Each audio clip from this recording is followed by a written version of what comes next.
hapo ulipo. Haya, naomba uniambie ulikuwa unaongea nini na mume wangu jana? Naomba uniambie haraka, changamka. Ulikuwa unaongea nini na mume wangu jana? Sasa tunapiga story. Story gani? Mlizokuwa mnapiga nyie? Mimi kanipa story. Story gani? Story tu. Zipi? Alafu unapoongea na mimi naomba usije unajinusanusa. Sio, unanielewa? Nimekuja hapo kwa jambo moja. Niambie jana ulikuwa unaongea nini na mume wangu? Sio, unaelewa au niongee Kichina? Mimi kanipa pipi bwana. Mimi kanipa pipi, mimi nikamwambia mimi sisemi. Alipokupa pipi ukailamba au ukafanyaje? Alipokupa hiyo pipi uliilamba au uliitafuna?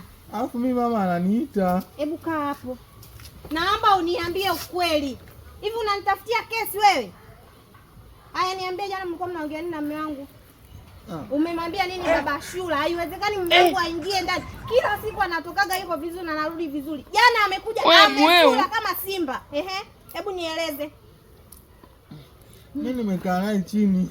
Na maana unielewe ninachoongea. Nisikilize. Mpaka nitumie nguvu kuuliza. Basi mimi nanyamaza, basi nikukomoe. Nikukomoe. Ndio. Nasema. Kuuawa. Nasema. Anasema.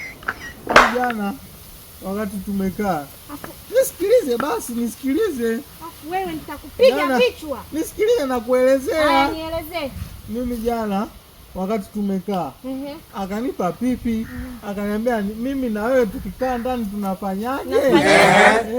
Nikamwambia mimi sitaki kusema, umenikataza wewe. Kumbe bado unaendelea kuleta ubishi. Nisikilize basi. Sasa unasema. Sema. Sasa nikamwambiaje? Kwamba wewe hapo unasikiliza sasa, namalizia sasa. Nikamwambiaje? Nipate kesi kwa mama yako, si ndio?